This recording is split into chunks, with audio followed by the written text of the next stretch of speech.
Game of Thrones has returned with its 8th season, and the series promises an epic showdown between the citizens of Westeros and the Night King's forces. Though he's the big bad of the show, there's actually very little that we know about the Night King, and due to this there are an abundance of theories floating around the internet about his true identity and power. To clear things up, I thought I'd put together a breakdown of everything that you need to know about the character, as well as some of the major theories surrounding him. There will be some spoilers here, so if you aren't fully up to speed with the show yet, then I highly recommend that you turn off now. With that out the way, I hope you enjoyed the video. I'm your host, Definition, and welcome to the channel where we explain it so you don't have to.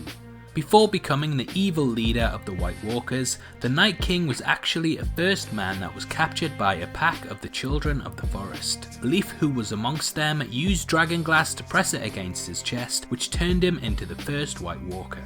The ritual was originally carried out by the Children of the Forest because they wished to defend themselves against Westeros, who were slaughtering them in order to take their resources of trees. Whilst the White Walker army initially helped to defend the Children of the Forest, they eventually turned on their masters, and this began what was known as the Long Night. In this, the children ended up having to team up with the First Men, and together they drove the walkers up north. In the lands of Always Winter, they faded into folklore and obscurity until they began to reappear in the events of the show.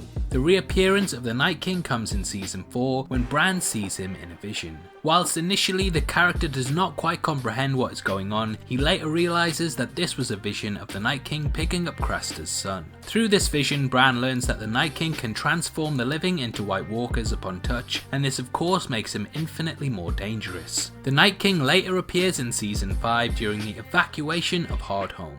Leading the attack, he watches as his forces slay the town in what is one of the show's best action set pieces. The Night King demonstrates his power, which is the ability to raise the dead and recruit them to his army. He can also shatter weapons upon touch, sense wargs, which is how he's able to detect Bran, ride dragons despite apparently having no related bloodline, which I'll get into later, and live for thousands upon thousands of years. Along with this, the Night King also possesses the ability to mark people so that he knows where they are at all times. He does this to Bran, which is how he's able to track them to the cave and overrun it, which causes one of the best deaths in the show. Rest in peace, Hodor. You will be missed. Anyway, the Night King is decreed as the biggest threat to life, and during the White Hunt, Jon Snow and a band of warriors attempt to capture a white in order to present it to the High Lords of Westeros as proof of the impeding threat. This puts them in a lot of danger though, and eventually they get surrounded by the creatures and Daenerys is forced to rescue them. Whilst they get away, the Night King manages to bring down one of her dragons and reanimate it, which allows him to attack the wall and bring it down, thus storming Westeros with his forces. In season 8, the Night King and his forces attack Last Hearth, massacre the forces and pin Ned Umber to the wall as a calling card. And that's everything we know so far about the character.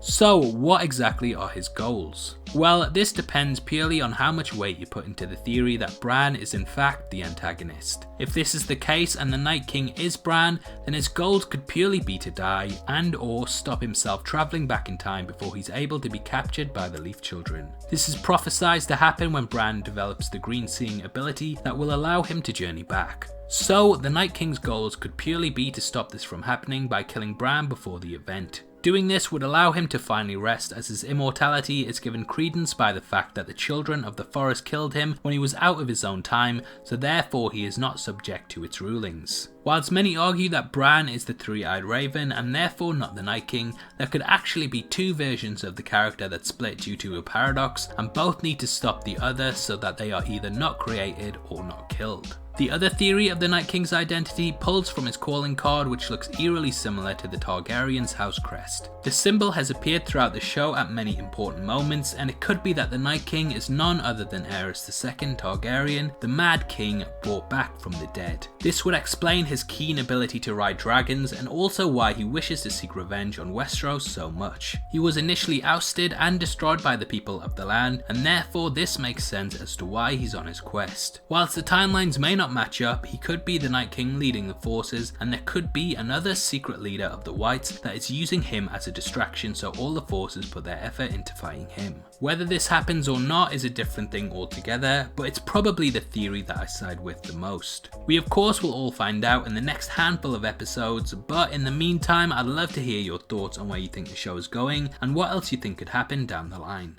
I'll be doing an update video on this topic once the season 8 finale has aired, so make sure you keep an eye out for that. And if you enjoyed this video, then please like it and make sure you check out my breakdown of the season 8 premiere, which will be linked at the end.